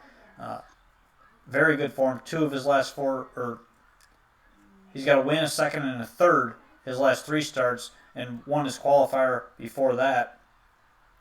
Don Harmon stays on if he gets the right trip, which he should, as long as the 1's flat. He should get a nice trip right behind him and get the setup here. So I think he's a must play. And then the 10 MD Magic, who last week got trapped inside until late. He popped out turning for home and ended up going by the 2 Almar Humdinger late. But, he seems to be coming back into decent form and really just needs a way to get out at some point, which I think he will. As long as the one doesn't break in front of him and take him out of the race, then he's in pretty good shape. He should be in contention throughout and makes sense. He's going to be the likely favorite, like Mike said. So I'm using him, not keying him, but definitely have to use him. How many minutes do we have over at Mohawk? They're coming onto the track. All right, we can talk about the next race. We probably have about 5 minutes. We should be able to finish aces here. So we've got race number 8. This is leg 3 for Sunday night at Running Aces. This is the Open on the Pace. It's a handicap, post positions based on earnings last 4 starts. And full field of 10 here. The 9 being the outside 10 starts in the second tier. Mike, start us off in this race. Tell us who you like and why in a pretty wide open race. Yeah, but I like the outside 3 horses. Imagine that. So the 8-9 ways ships in from Pocono, racing dollars of $23,000, of $18,000 last few starts. Those are better than these horses, and this horse is going 51 miles there. I just I feel like that he's the class of the race, and he's going to be extremely difficult to beat, even though he has an outside post. But the 9, Annihilator, if you watched the replay of this horse last time, he probably should have won. He raced in spots at times, and then around the turn he was kind of off, and then came on the last 50 yards and probably should have won the race. He's going good right now. The outside post, you're going to get a massive price. You do get a driver switch, which is an issue, but again, he races in spots and he's capable of big efforts, so he's worth inclusion at the price. And then the 10, holding all the cards, came up to the Open last time and raced pretty well. Got the front and just got picked off by the horse in the pocket. He's racing well. He won 2 starts before that, blew out numbers at 22.50 at 1 to 9, and then another one of those races at 2 to 5. He fits at this level, gets the second tier draw. Could be a half decent price. He's definitely going to be a lot more than he has been recently. He needs a trip, and I think they all need a trip probably to beat the 8 horse, but I'm going to use this one also, 8, 9, 10. We're similar here. I use another one, a good price play actually. The 4, King of the Crop. He's very pace dependent, but he's a horse last week, closed very well, had no chance in that spot. The race came home in 56-4. He came home in like 55-3. Raced very, very well that start. I love that coming into this race. And, he, outside of the start 2 back, he's had very good form in the Opens, sent shipping in. And he gets a decent spot here, a little bit better draw. He should be a bit closer than what he's shown his last 3 starts with a better draw. And as long as he can get into range with a little bit of fractions up front, I think he's got a shot to outkick a lot of these horses home and win this at a big price. Probably looking at about 20 to 1 in this race. The 8-9 ways. This is one that, he was the Dan Patch winner last year. And, he's been extremely sharp, shipping in from Pocono, beating very tough horses over there. 150 and change last time he raced, which was last week. The only concern I have is that long ship back racing immediately. That does bug me a little bit. And the short price is going to be expected here, but I don't think he's a lock by any means, especially after winning just 6 days ago and then shipping I'm assuming it's probably about 20 hours to get there from Pocono. So I'm very weary about this horse in this race. First time out there on short rest. Then the 9, Annihilator. Don Harmon drives, and he's been in very, very good form. Finished second in that Running Aces Open last week. Just got beat by a horse that had a perfect trip, but was flying late. Raced extremely well there. He's been extremely sharp for his last 3 starts. Very tough not to have him on your ticket, especially if you're trying to beat 9 ways. I mean, this is a horse that you got to have, especially with the very good form that he's been showing recently in his last 3 starts. And I don't mind Donnie Harmon driving this horse either, because he can get a horse to go as well. But we've got about a minute to post here at Woodbine Mohawk Park, which is the start of the Can-Am Pick 4. Current favorite on the board is the 6 at even money. Very short price there. How about my value play? 18-1 right now on the 4. As the countdown clock has just started. Mike, you see any other value? Price 9-2. She's got a good chance in the race. American Sarah 8-1. Witch Dolly 7-1. Plenty of value in the race. The 6, I think the price on the 6 is a little bit short, don't you? Yeah, and I expected her to be favored, but holy crap. Not even money. Even money's too short. No. Yeah, it's definitely too short. I agree with you. We got about 20 seconds to post here. And we're actually going to give it to Ken Middleton for the race call. If my feed stops buffering, we might do that. Alright, we're at 10 seconds to post. Maybe. Alright, leg 1 of the Can-Am Pick 4.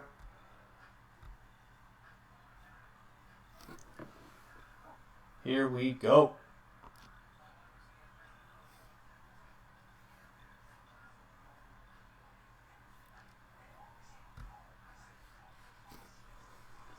Starting gate is rolling, and the pacer is moving up in behind it. Field of 9 to start the late double in tonight's Can-Am Pick 4. 6-5 in favorite here. The 6, Alexis Faith, with James McDonald aboard, the daughter of American Ideal, shooting for her 3rd victory of the season. It's post time for tonight's 10th race.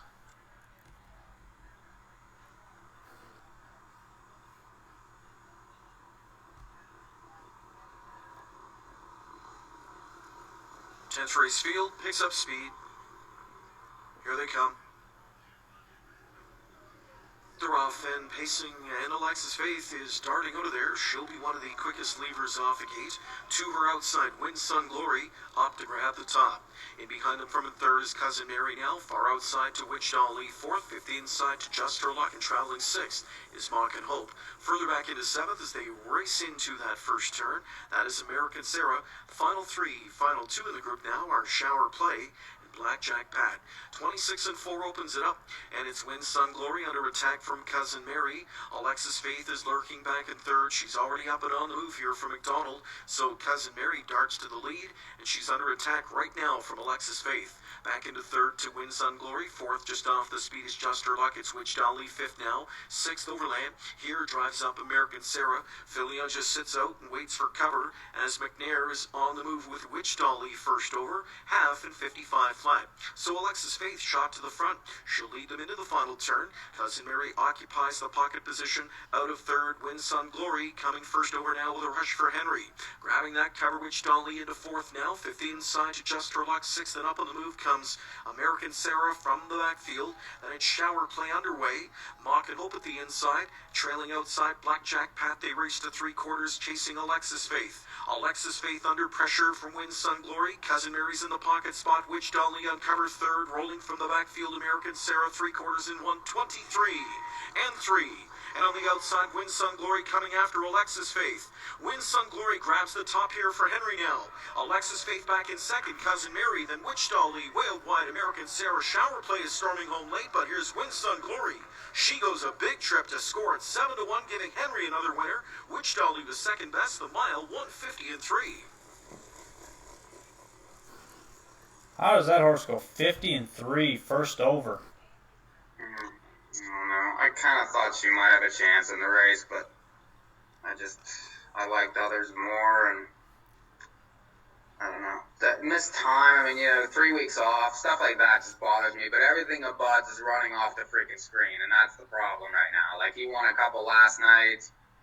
Everything, he's got something right now, let's put it that way. Well, that knocked me out of the Can-Am. Oh well, whatever. I still won money at Mohawk tonight. Bang, bang. I just don't understand why I did that to myself. Oh well. We've got another race to talk about in this Pick 4 for Sunday night at Running Aces. The final leg of the late Pick 4. It's a Minnesota sired 4-year-old and up trot going for $15,000. Another full field of 10. And before we start talking about this race, what do you think about the full field? I think almost every race except maybe one on Sunday has nothing but 10-horse fields. What do you think about that? That's great. That's how you create value, and the bigger fields, you're going to get more combinations, which leads to bigger paths for everything. That's what I want to play. I want full fields every race. I agree 100%. Now, here's a question. I know some people have. Oh, by the way, we got an early change. The driver for. Top 4 on the board for tonight's 10th race: 7, 10, 8, Wait, 6. what are you talking about, Darren? I don't know what you're talking about. That horse isn't in this race. We're talking about Sunday. Bang, bang. She is a 6-year-old daughter of Mock Maybe he's talking about Saturday. Cam's card shark mare Winsun Princess. Bruce Stevie of Brockville owns trainer. But Winning reinsman Trevor what do you Henry. think? Victory number 5 and 8. Let me turn this year for the 20th sound off. Winsun Glory Yeah, thanks. racing year.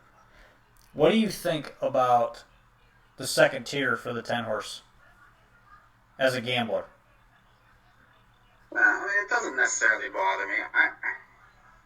I don't hate it. In 10-horse races, the posts I hate, 8, 9. Those are the ones that I'm not really that interested in, because that's one more horse to get in the way of them getting away from there. So I don't hate the trailer necessarily. Can they be compromised? Sure, but they could line up behind the 2, behind the 3, and get away. Especially if like in this race, being behind the 1 is not a bad thing. Do you think it's a bad thing? No. I think it adds a different element to handicapping the race, because there might not be a hole for somebody that's looking for that hole. That might float off the gate looking for a hole.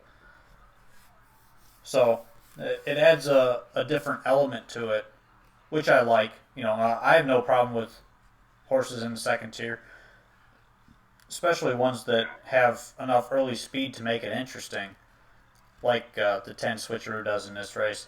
But start us off here, Mike. Field of 10, Minnesota sire, 4-year-old and up trot, going for $15,000. Final leg of the Pick 4 at Running Aces for Sunday night.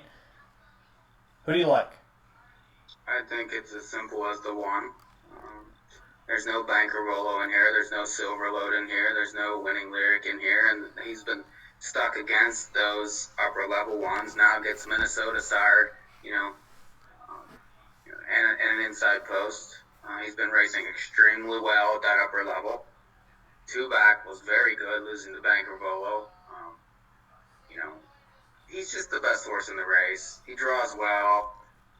I really think they're going to have a hard time beating him in here. I don't see much of anything. Most of them are stepping up, and I don't really like French Eclipse in the race. And the rest of them really, especially some of these outside ones, have absolutely no chance to beat him. So I like the 1. I would live and die with him and just single everything into him, knowing that I'm probably not going to get paid a whole lot, but if you get a live to him, I think you have a good chance to win.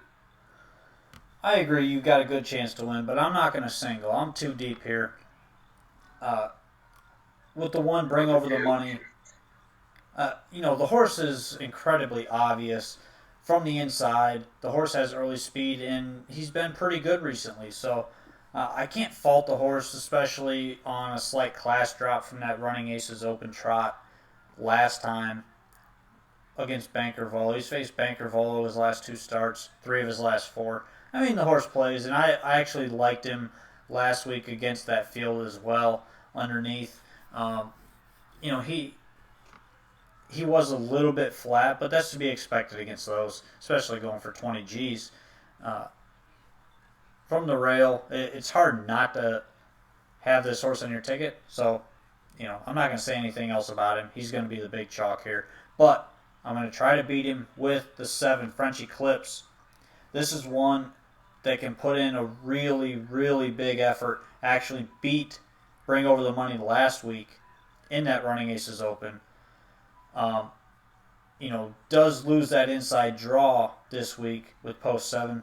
But, with the right trip, this horse has popped at big prices in the past, and I don't mind how he's been racing. He's in the Open every single week, and facing the likes of Silverlode and Banker Volo, who've been tough all season long. And like I mentioned, this horse actually beat Bring Over the Money last week. So I'm going to throw this horse on, hoping that you're going to get fair value. I think you're going to get at least 3-1 in this pick 4 sequence, because a lot of people are going to hinge on singling Bring Over the Money. So I use this one, hoping that my horse wins the front leg and this horse wins the final leg. So I'm 1-7 there, which makes my ticket go as follows. For 50 cents, it's 1 with 1, 2, 10 with 4, 8, 9 with 1, 7. It's $9 for 50 cents. I'll probably play it a few times. Mike, what's your ticket? 1, 3, 9 with 1, 2, 3 with 8, 9, 10 with 1. It's $13.50. I may add the 8 in the first leg. And Ray also has a ticket for this pick 4. His ticket is, I believe, $6. It is 369 with 1, 2, 3, 4 with 8 with 1. He's also singling the 1 there in the final leg. But who's he singling in leg 3? I'm extremely curious to see who that is. 9-way. See, bad single. Bad single, Ray. You're going to lose. The king of the crop. Bang, bang, Price. I guess he's fine. But either way, we're hoping Ray feels a little bit better come next week, since we're going to be at Pocono next weekend. How many minutes we got over at the Meadowlands? They're on the track. We got a couple minutes until race number 10, which is leg number 2 of the Can-Am pick 4. Leg 3 of the Meadowlands pick 4. By the way, Ray was extremely close to hitting that pick 5 at the Meadowlands earlier. He was live to 3 horses for like $1,000, $2,000, and $10,000, and almost got there. Yeah, what a tough beat that was for him. Yeah. But he had included a nice one in there that paid $55 or something. Yeah, okay, we're not going to tap everything perfect, but if you take a little here, a little there, maybe add it to yours, who knows? That's kind of the idea. There's no way we're going to be perfect all the time. We're putting these picks out days ahead of time. You don't know what the track's doing. Just take it for what it's worth, and maybe add to your tickets, and who knows? Yeah. But we're betting our tickets. We're putting stuff in and playing, and we're players. We're not just guys that are, screwing around here. Does it look like we're screwing around here? Yes. Oh, we kind of are, but,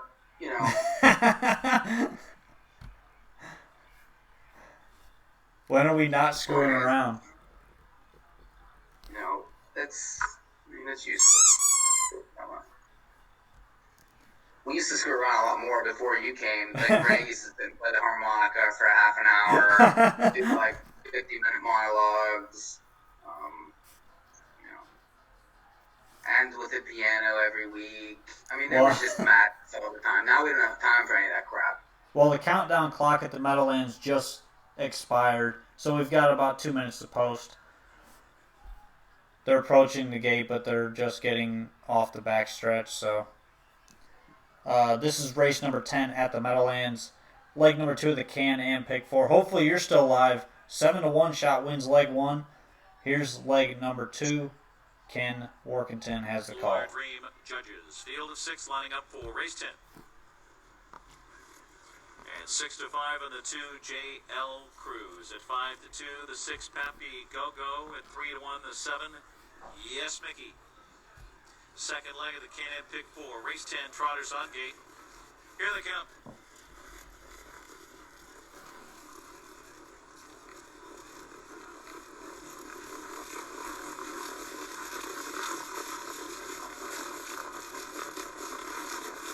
Off and trotting, Peppy Go-Go, Yes Mickey from the outside as Ice Attraction. She is put in play with Okie Svanstead. J.L. Cruz just floated away in 4th into the first turn. Then it's Silver Mass Polo and 2 a.m. at the back as Pappy Go-Go takes the lead for Tetrick. Pappy Go-Go strides clear by length and a half as Yes Mickey gets a 2-hole tuck in front of Ice Attraction third. Past the quarter, J.L. Cruz is a loose 4th here. Then it's Silver Mass Polo followed by 2 a.m. Opening quarter was a tepid 27-4. Across the backstretch here, 5-2 right now. Pappy Go-Go on the engine. Yes Mickey, 2-hole ride. Ice Attraction now. Quick move from J.L. Cruz. Corey Callahan feeds him racetrack, gives him the cue, and he strides up strong here and goes for the lead. J.L. Cruz takes over past the half from Pappy Go-Go now second. Yes Mickey third. Ice Attraction, Silver Mass Volo. And the trailer continues to be 2 a.m. The half 55-4. Just 28 seconds in that second quarter. So it's J.L. Cruz in front by a length and a quarter. Here comes pressure from Yes Mickey on the outside. Dexter Dunn activates him into second to challenge. Pappy Go-Go back in the box third, passing 3/4. Ice Attraction slips out second over in a prime striking position. Then Silver Mass Volo on the outside and 2 a.m. At 3/4, J.L. Cruz dealing with Yes Mickey. They're trading blows there. 1:24 into the stretch drive. On the inside, J.L. Cruz clings to a short lead. Two-pronged attack here with Yes Mickey on the outside and Pappy Go-Go up the rail as Yes Mickey prevails on the outside, and it's Yes Mickey getting to J.L. Cruz.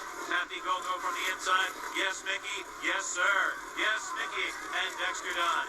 And then it was Pappy Go-Go followed by J.L. Cruz, then close 2 a.m. or Ice Attraction 1:51-4. Yes Mickey.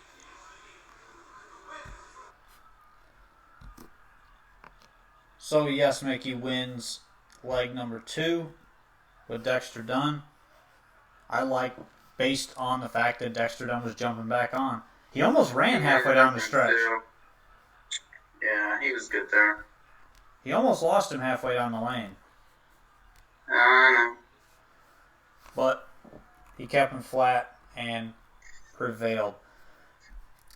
I'm more irritated at that Woodbine because I know that Bud's horses are going good, and I don't know. It's hard for me to take horses off 3 weeks and stuff like that at those top levels. I just have a hard time with that. Yeah. But it just is what it is. Yeah, I mean, it happens. I wouldn't be alive in the Can-Am, but I would have been alive to the Woodbine they picked for at least. But let's see what they're paying. I'm sure they're good. Oh, yeah. Yeah, I would have been alive for $1 to these payouts. You get a 7-1 shot anywhere in the sequence is going to be paying. Yeah, but it started with a 5-1. And then my single one, and I used 5 here and didn't have the 7. I mean, how bad's that? Wow. Yeah. And they're all like over 1,000 for $1. Brutal. Yeah, I'm not real happy with myself currently. I need to use that horse. Well, Wow. That's just so bad. that's all right. Oh, well, 5 minutes left for me to whine. Yeah. Well, there's 3 minutes, but we're not going to let you whine the whole time. So we went through all the stakes races. Stakes eliminations, I should say, for tomorrow night at Pocono. Those are the Sun Stakes eliminations. Kind of the preamble for what's to come next weekend when we will be at Pocono for the featured race, in our minds anyways, is the Beal Memorial for 3-year-old trotters, which, depending on what happens tomorrow, is looking to be a very good matchup with some top 3-year-old trotters duking it out for $500,000. Second largest purse behind the Hamiltonian for these 3-year-old trotters.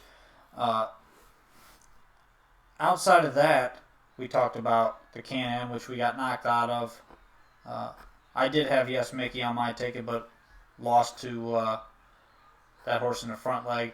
And then the Running Aces late pick four for Sunday night. Tons of action this weekend, lots of racing. We got through a bunch of it. We talked about 18 races or so. And we did A it. lot of races. And we did it all without Ray. Ray is under the weather tonight. If you were tuned in when the show started, you heard Ray or Ray's demon talking to us for a minute. And there's no way he was doing this show with us. So, that being said, Ray published a ticket for the late pick four for Sunday night. He published a Can-Am ticket, and his Meadowlands is on the website as well. So, with that being said, go to NAHUpicks.com, check out all the free analysis. Summer racing time, we've got analysis at Running Aces, at Woodbine Mohawk Park, and at the Meadowlands. Every live race night that they race, you can check it out on our website at NAHUpicks.com. Also find our updated 3-wide tour schedule. The only date that has to be added in there is Dan Patch Night at Hoosier Park. 9 dates in total. So be sure to head to your local track if we're going to be there, which odds are we're probably going to be there. Outside of Illinois, we're not going there this year. And then So remember, no show next Friday. Saturday. What time are we starting? Tell them. 6 p.m. 5:30. We're likely going to start at 5:30 Eastern time next Saturday. Next Saturday night, live. 3-wide is live at Pocono Downs for the Sun Stakes Finals. Be sure to tune in for that, starting roughly 5:30. We'll let everybody know next week when the draw comes out. You're starting that show an hour early? Hold on. They start at 6:30, I thought. I don't know. We're starting at a half hour before first post. How about that? Well, they start at 7, so my guess is the show will start at 6:30. You I just thought said you this. said they started at 6. Well, no, because unless they change the post time next week, which tomorrow night it's at 7 p.m. because they changed to a 7 p.m. post time. Okay. Well, we're going to start it either way, whenever we feel like. But until next Saturday, I've been Ray Catolo and Rod Elms Jr. for the night, with Mike Probozzi and Demon Ray joined us for 35 seconds.